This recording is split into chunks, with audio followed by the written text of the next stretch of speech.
सभी आत्मीय परिजनों को हमारा प्रणाम। आज से हम एक नई श्रृंखला शुरू कर रहे हैं, वी आर गायत्री परिवार। जो भाई बहन गुरुदेव के दर्शन किए हैं और श्रेष्ठ साधक हैं, अपना उन्होंने सर्वस्व इस गायत्री मिशन को समर्पित कर दिया है। आज हम आपको मिलवाते हैं शांति कुंज प्रतिनिधि, जिन्होंने अपना सर्वस्व गुरुदेव के चरणों में समर्पित कर दिया है। अर्थात इस मिशन में श्रेष्ठ साधक संत आदरणीय श्री हेमराज शर्मा जी, जिनको हम सब प्यार से चाचा जी कहते हैं, जो वर्तमान में गायत्री परिवार के गायत्री शक्तिपीठ रीवा के प्रभारी हैं। इस मिशन से जुड़कर बहुत सारे सामाजिक कार्य कर रहे हैं। आइए मिलते हैं। चरण स्पर्श चाचा जी, आपके चरणों में नमन। हम पहला आपसे प्रश्न करेंगे कि हम आपको उस समय से जानना चाहते हैं जब आप छोटे थे। उस समय आपका क्या विचार था, क्या सोचते थे? ओम भूर्भुवः स्वः भर्गो देवस्य धीमहि धियो यो नः प्रचोदयात्।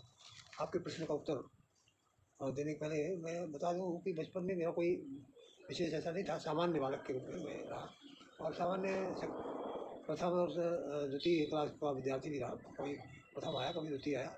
उसके बाद नौकरी में आ गया। नौकरी में आने के बाद में मिशन में 1971 में जुड़ा और वो भी जोड़ मेरी गायत्री अखंड ज्योति के माध्यम से मिला। अखंड ज्योति मुझे एक मेरे मित्र ने दिया। उसको मैंने कई बार पढ़ने की कोशिश किया, पर उसमें सबको कठिन लग रही थी। उन्होंने जब डांट लगाई मुझे, तो फिर मैं उसको अच्छे से पढ़ा और वहीं से मैं मिशन में समर्पित हो गया। मुझे ऐसा लगा कि जो लेख हो रहे हैं, जो लेख आ रहे हैं, ये किसी सामान्य व्यक्ति के लेख नहीं है, कोई अद्वितीय असाधारण व्यक्ति है जो इस तरीके के लेख लिख रहा है। तो वहाँ से मैंने गायत्री मंत्र जब ये प्रारंभ किया 1975 में, मुझे आदरणीय रघुवंशी जी से मुलाकात हुई और उनका एक प्रवचन मुझे सुनने को मिला। वहाँ से मेरी और रुचि बढ़ गई और मैं आगे बढ़ता हुआ चला गया। उसके बाद 1978 में मैं शांति कुंज पहली बार गया और चंद्रनारायण तब के साथ 1 लाख का जब किया, 1.25 लाख का जब किया। परम पूज्य गुरुदेव के 30 प्रवचन सुने और वहाँ से पूर्ण समाहित हो गया मिशन में। अपने परम पूज्य गुरुदेव से जब मुलाकात हुई तो मैंने उनको कहा कि मैं और मेरी संपूर्ण संपत्ति आपकी है, आप जैसा चाहें ऐसा हमारा उपयोग करते रहे। ठीक है। उस साल तो मैं वापस आ गया। दूसरे साल जब फिर गया तो मुझे टोलियो में जाने का मौका मिला। अब टोलियो में जाने के मौके में पहली बार 78 में मुझे फैजाबाद, अकौरी और मैनपुरी आदि कई जगहों में जाना पड़ा। तो वहाँ पर हमको ये दिखा कि गुरुदेव साधारण से ऐसे नहीं संभाल लेते, वो परीक्षा जरूर लेते। और मेरी पहली परीक्षा वहीं हुई। मैं जैसे ही टोलियो में जाने का मन बना रहा था, वैसे ही मेरे बहुत तेज बुखार आया वहीं पर हरिद्वार में ही, और मैं उठ नहीं सका। डॉक्टर प्रणव पंडे उस समय थे, तो उनसे मैंने बात किया तो उन्होंने कहा दवाई खा लो, कल चल जाओ। मैं दूसरे दिन जब गुरुदेव से मिला तो गुरुदेव ने कहा पीठ थपथपाया, सिर में हाथ फेरा, था तो बहुत अच्छा लगता है, तो सब काम करेगा। तो हमारे साथ मेरी श्रीमती जी थी। मथुरा में मैंने समय लिया और प्रोग्राम मिला मेरे को, पर इनको पहुंचाने के लिए मैं पहले घर चला आया और घर में मैं ये कह के आया कि मैं इस दिन आपको अकौरी में पहली बार मिलूँगा। हमारे 2 साथी थे, व्यास जी और मैं। तो उन्होंने कहा कि ठीक है, अकौरी में मुझे फैजाबाद का मैं कर लेता हूँ। जब मैं यहाँ आया तो इतना बीमार कि मेरे तो उठ ही नहीं जा रहा था। मैं कहूँ कैसे सब लोग कहें कि तुम कल जाने की बात करते हो और इतना बीमार हो, 7-8 दिन से तुम खाना पीना नहीं खा रहे और तुम कहते हम जाएंगे। मैंने कहा है तो मैं जाऊँगा और जो कुछ भी होता हो। यहाँ देखिए गुरुदेव का चमत्कार कैसे होता है। मैं उसी स्थिति में 100 डिग्री 102 डिग्री बुखार में ही मैं उठ के चल दिया और कुछ दूर जाने के बाद मुझे ऐसा लगा कि मेरे कभी बुखार आया नहीं, मेरे शरीर में इतनी ताकत आ गई, तेज़ी से चलने लगा। मेरे साथ में जो एक आदमी था जो हमारा सामान पहुंचाने जा रहा था बस स्टैंड अड्डे तक, उससे मैं आगे हो गया। वो पूछता रहा कि अभी तो आप शायद बारिश उठ नहीं पा रहे थे, अब कैसे इतना जल्दी चल रहे हैं। तुमने कहा घर में तुम जाकर बता देना। मैं बिल्कुल स्वस्थ हूँ और मैं 3 महीने तक अकौरी से लेके मैनपुरी और उरई तमाम जगहों में 10-10 दिन का प्रोग्राम एडवांस टोली में हम थे। तो 10 दिन का एक घंटे में 10 दिन हम लोग आ जाते थे। टोली आ जाती थी तो वहाँ से विदा हो जाते। इस तरीके से मैं चला गया। तो मैंने ये देखा कि गुरुदेव किस तरीके से परीक्षा लेते हैं। इतनी कड़ी परीक्षा थी मेरी, और यदि इसी में मैं सफल न पाता और मैं बुखार लेके बैठा रह जाता तो बैठा रह जाता, फिर हो गया। तो कार्यकर्ता अक्सर इसी में टूट जाते हैं और वो सोचते कि अरे क्या बताएं, ये करते ही बुखार हो गया, एक बार करते ही हमारी कठिनाइयाँ कई बार बड़ी लंबी कठिनाइयाँ आ जाती। वही तो देखना चाहते हैं कि वास्तव में है ये कैसा, इसके अंदर कुछ प्राण है कि बस वही चमत्कार के चक्कर में आया है। तो कठिनाइयाँ आती हैं जीवन में और सुलझाव देता है। एक बार मैं समय थे कि टोली में गया था, वहाँ लखनऊ का समय था, मैं गया था। तो गोरखपुर में 3-4 लोग थे, वहाँ 3 लोग आए थे। गोरखपुर में उतरा, मेरे को 2 लोगों का नाम मिला हुआ था वहाँ से, एक डॉक्टर पीडी सिंह और एक द्विवेदी जी, रेलवे कॉन्ट्रैक्टर थे। तो मैंने उनसे बात किया डॉक्टर पीडी सिंह से, तो उनकी पत्नी ने फ़ोन उठाया, उन्होंने कहा कि डॉक्टर साहब है नहीं, पर आप आ जाइए, दुबे जी का घर बहुत दूर है, 3-4 किलोमीटर, आप परेशान हो जाइए, वहाँ जाइएगा, यहाँ आइए, हम सोना है। मैंने साथियों से पूछा, बोले वो है नहीं, और उन्होंने दुबे जी के यहाँ फ़ोन लगाया तो उन्होंने कहा कि पिताजी तो नहीं है, पर आप आइए, हम लोग इंतजार करेंगे आपका। उन लोगों ने कहा कि ठीक है, लड़के हैं, चलो वहीं चलते हैं। वहीं चलते हैं क्या, कुछ लोगों ने कहा नहीं डॉक्टर के यहाँ चलते हैं। एक टेम्पो वाले को बुलाया, टेम्पो वाला आया, हमने कहा कि ये हॉस्पिटल है जो पशु हॉस्पिटल है, वो वेटनरी हॉस्पिटल, तो वो हॉस्पिटल जानते हैं क्या? बोले हाँ जानते हैं। हम तीनों आदमी बैठे उसके टेम्पो में, और वो दूसरे विपरीत रास्ते में चला गया, और इतनी दूर तक चला गया कि जब शहर का अंत हो रहा था और दुबे जी जिनकी बात हमने कर किया था, उनके घर के जब पास पहुँचता तो उसका जो टेम्पो था वो बिगड़ जाता, वहीं रुक जाता।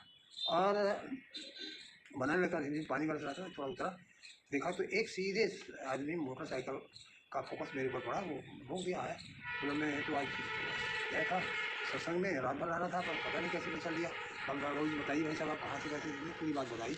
तो उसने उस टेम्पो वाले को डांटा, और उसने कहा तुम कहाँ लेके जा रहे थे? केडी सिंह के यहाँ जाना था, तो कहाँ केडी सिंह को कहाँ ले जा रहा है? तो कुछ बोला नहीं, हो गया वो करता हो गया, शक हो गया। इसी बात हम लोग उनके यहाँ गए, दुबे जी के यहाँ, दुबे जी के यहाँ बच्चे लग रहे थे, उन्होंने सोचा होती है। तो मतलब बताने का ये कि किस तरीके से गुरुदेव कहाँ कैसे सहयोग कर देते हैं, किस माध्यम आदमी समझ नहीं पाता और सहयोग हो जाता। मान लीजिए वो ये सहयोग नहीं होता तो वो कहाँ ले जाता, क्या करता, बड़ी बड़ी बात है। तो इस तरीके से मिशन का काम होता है और लोग करते रहे। और 1978 में जब पहली बार मैं शांति में गया था, तो बताया ही आपको कि मैंने संपूर्ण समर्पण किया था। तो इस तरीके से है। और क्या प्रश्न है आपके? ये है कि गायत्री का स्वरूप क्या है, और गायत्री इससे जुड़ने के लिए आप जुड़ने के लिए कहा जाता है गायत्री से जुड़ो, है ना? तो गायत्री का स्वरूप क्या, हमें गायत्री से जुड़ने हमें क्यों जुड़ना चाहिए? गायत्री वास्तव में यज्ञ पिता गायत्री माता, ये है संस्कृत की निर्माता। भारतीय संस्कृत जो है उसकी निर्माता यदि कहें तो गायत्री माता है और यज्ञ है। यज्ञ और गायत्री के माध्यम से ये संस्कृत बनी, ये संसार का निर्माण हुआ। यज्ञ माने होता है परोपकार, और गायत्री माने होती सद्बुद्धि। हमारे अंदर सद्बुद्धि आ जाए, सद्बुद्धि को प्राप्त करने के लिए हमें क्या करना चाहिए? परम पूज्य गुरुदेव ने बताया, जीवन में 3 चीज़ करना चाहिए, साधना, उपासना और आराधना। साधना क्या होता है? साधना अपनी करनी चाहिए। अपनी क्या साधना करनी चाहिए? अपनी साधना में वास्तव में अपने अंदर जो दुर्गुण है उनको निकालना और अच्छाइयों को ग्रहण करना। इस तरीके से धीरे धीरे आप क्लीन हो जाएंगे और आपके अंदर अच्छाइयाँ बढ़ जाएंगी, तब गायत्री का प्रकाश आपको दिखेगा। दूसरी चीज़ फिर उपासना है। उपासना का मतलब है समर्पण। किस कैसे समर्पण? उपासना माने उपासन भगवान के नज़दीक बैठना। भगवान के नज़दीक बैठने का मतलब भगवान के गुणों को धारण करना। भगवान के गुणों को धारण करना क्यों? इसलिए कि हम सभी भगवान के ही तो बेटे हैं, और वो बेटों को सही रास्ते में ले जाना चाहता है, उसको बनाना चाहता है। तो इसलिए उसके गुणों को हम उसके नज़दीक बैठ के उसके गुणों को धारण करेंगे, अथवा अपने आप ही भगवान को क्या कहते हैं? भगवान इको है। इको माने प्रतिध्वनि। इस तरीके से आप किसी जंगल में जाइए, किसी सरोवर में जाइए, तालाब कुएं के पास जाइए, और ये सब बोलिए, भगवान मेरे पास आपको देने के लिए कुछ नहीं है। उधर से आवाज़ आएगी, मेरे पास तुम्हें देने के लिए कुछ नहीं है। क्या बात हुई? ये हुआ कि अब जब बोलेंगे कि भगवान हमारा सब कुछ आपका है, तो उधर से क्या आ जाती है कि हमारा सब कुछ आपका, माने समर्पण। जैसे ही हम समर्पण हो जाते हैं तो भगवान की संपूर्ण शक्तियाँ, भगवान की संपूर्ण चीज़ें हमें प्राप्त होती हुई चली जाती है। और ये है समर्पण योग, और ये है गायत्री की सिद्धि। इसी तरीके से फिर तीसरा चीज़ उन्होंने बताया कि जो तुमको शक्ति मिले, सामर्थ्य मिले, उसको तुम छुपा के नहीं रखना, उसको समाज में बिखेरते जाना। जैसे जैसे समाज में बिखेरते जाओगे वैसे वैसे तुम्हारी शक्ति और बढ़ती हुई चली जाएगी। समाज में बिखेरने का नाम आराधना है। आराधना के माध्यम से, आराधना में तो 2 चीज़ें आती हैं, समय और अंश। कुछ समय भी निकालें, साधन भी निकालें। समय निकालेंगे तो लोगों के पास जाएंगे, लोगों को बताएंगे, लोग समझाएंगे ये रास्ता है, इस रास्ता से भटक गए तो इस रास्ते में चलो। ये रास्ता बताने का एक साधारण तरीका। ये 3 चीज़ें जीवन में आ जाए और हम इस रास्ते में चल पड़े, गायत्री हमारी सिद्ध हो जाती है। और गायत्री और एक इसी का नाम। बहुत अच्छा है। और इस संस्था के माध्यम से क्या क्या काम होते हैं? परम पूज्य गुरुदेव ने कहा, हम बदलेंगे तो ये बदलेगा, हम बदलेंगे तो ये बदलेगा। मतलब हम अपने आप को बदल लें, हम अपने आप को ठीक कर लें। बस यही सिद्धांत है, यही स्वरूप है मिशन का। और इस स्वरूप को प्राप्त करने के लिए ये तमाम साधन परम पूज्य गुरुदेव ने खड़ा किया। उन्होंने कहा मनुष्य में देवत्व और धरती पर स्वर्ग अवतरण। मनुष्य में देवत्व कब आएगा? कि वो 3 चीज़ें अपने जीवन में उतार लेगा, तो उसके अंदर देवता का मतलब क्या होता है? जो देने वाला होता है उसे देवता कहते हैं, और जो लेने वाला उसे देवता कहते हैं। एक लाला जी थे, वो कुएं में गिर गए थे, उन्होंने कभी देना सीखा नहीं था, तो उन्होंने क्या किया? लोग कहे कि हाँ दो, तो कहे वो हाथ दे नहीं रहे थे। और जब लोगों ने समझा देना जानता नहीं, बोले हाथ लो, तो तुरंत हाथ को पकड़ लिया और पड़ा गया। कहने का तात्पर्य एक देवता बनने के लिए हमको देना सीखना चाहिए। थोड़ा यहाँ से निकालें और देना। परम पूज्य गुरुदेव एक बार मीटिंग दे रहे थे, तो अनेक बहनों की मीटिंग थी, 25-30 बहनें थी। परम पूज्य गुरुदेव बता रहे थे, उन्होंने 10-10 के 30 सिक्के, उस समय 10 पैसे चलते थे, 10-10 पैसे के 30 सिक्के दिए और सबको दिए और कहा बेटा ऐसा करना कि इसको रोज़ 10 पैसे रोज़ डालना और फिर जब 1 महीना हो जाता है इसको माता जी को ले जाकर दे आना। तो एक बहन मुँह लगी थी, उसमें खड़ी हो गई, बोले गुरुजी आप ही दे रहे हैं और आप ही ले रहे हैं, ये क्या बात हुई? बोले बेटा मैं तुमको देवता बनाने के लिए बुलाया हूँ और देवता बनाने के लिए देने की आदत डालना पड़ेगा और आदत डालने के लिए ये 10 पैसे की सिक्का आप डालते रहोगे तो इसमें आपको देने की आदत हो जाएगी। इस तरीके से मनुष्य में देवत्व का उदय यदि हो जाए तो सब चीज़ धरती में स्वर्ग अवतरण हो ही जाएगा, क्योंकि देवता जहाँ रहता है वहीं स्वर्ग होता है ना। तो धरती में स्वर्ग अवतरण, वैसे उन्होंने कहा भी कि यदि धरती में स्वर्ग अवतरण हुआ कि ना हो, पर उस घर में स्वर्ग का अवतरण हो जाएगा जिस घर में ये चीज़ें होंगी। कौन कौन सी चीज़ें उन्होंने कहा जिस घर में पति पत्नी आपस में प्रेम से रहती हो, जिस घर में माता पिता की सेवा की जाती हो, जिस घर के बच्चे आज्ञाकारी हों और माँ बाप की आज्ञा मानते हों, अच्छे रास्ते में चलते हों, दुर्गुणी न हो और जिस घर का वातावरण आध्यात्मिक हो उस धरती का स्वर्ग है। इस तरीके से उन्होंने स्वर्ग का भी परिभाषा दिया, मनुष्य की परिभाषा दी। इस तरीके से हम बदलेंगे, यूँ बदलेगा बनाना उन्होंने दिया। अगर कोई गायत्री से जुड़ना चाहे तो उसे क्या करना होगा? देखिए गायत्री जो है इसको थोड़ा सा पहले से देखें तो अधिक समझ आएगा। गायत्री जब ये सृष्टि की रचना हुई है ना, तो रचना होना था तो आपने सुना होगा, पढ़ा भी होगा कि विष्णु जी के नाम से कमल पैदा हुआ और कमल से ब्रह्मा जी पैदा हुए और ब्रह्मा जी ये सोचने लगे कि पूरी धरती में तो पानी पानी है, तो मैं कहाँ जाऊँगा, कैसे सृष्टि की रचना करें। तो उनको आकाशवाणी हुई कि तुम तप करो और उन्होंने जब तपस्या किया तो उन्हें 2 शक्तियाँ मिली, गायत्री और सावित्री। गायत्री माने प्राण और सावित्री माने भौतिक संपदा। जो कुछ देखने जो छुआ जा सकता है, स्पर्श किया जा सकता है उसे भौतिक कहेंगे, और जो सूक्ष्म है प्राणों के रूप में है वो गायत्री है। इस तरीके से दोनों को मिला के इस धरती का सृजन। तो फिर हम कैसे गायत्री में जुड़े?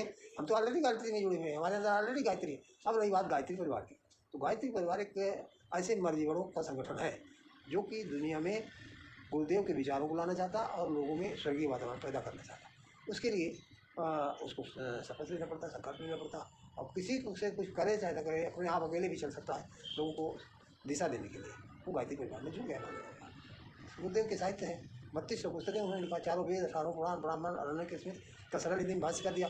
उसका अध्ययन करें, रास्ता स्वयं मिलता चला जाता है, किसी को कुछ बताने की जरूरत नहीं पड़ती, वो स्वयं रास्ता अपने आप मिलता हुआ चला जाता। अंत में आपसे ये पूछना चाहूँगी आखिर में कि आप हम सब बच्चों को क्या संदेश देना चाहेंगे? हम सभी बच्चों को क्या संदेश देना चाहेंगे? अंत में पूछना चाहते हैं आपसे। यही संदेश है कि समय है, ये समय बहुत महत्वपूर्ण समय है। ये ऐसा समय है जैसे कभी भगवान राम के टाइम में समय आया था, ऐसा समय कभी कृष्ण के टाइम में समय आया था, कभी गांधी के टाइम में समय आया था। वही समय आप फिर से आया हुआ है और इसको जो चूक जाएगा चूक जाएगा, और यदि नहीं चूका और इसके साथ जुड़ गया तो धन्य हो जाएगा। गांधी जी की बात बता दूं क्योंकि अभी की बात है। गांधी जी लाठी ले चलते थे, लंगोटी लगाते थे और लोगों से कहते थे तुम चलो स्वदेश संघर्ष करो, हम तुम्हें आज़ादी देंगे।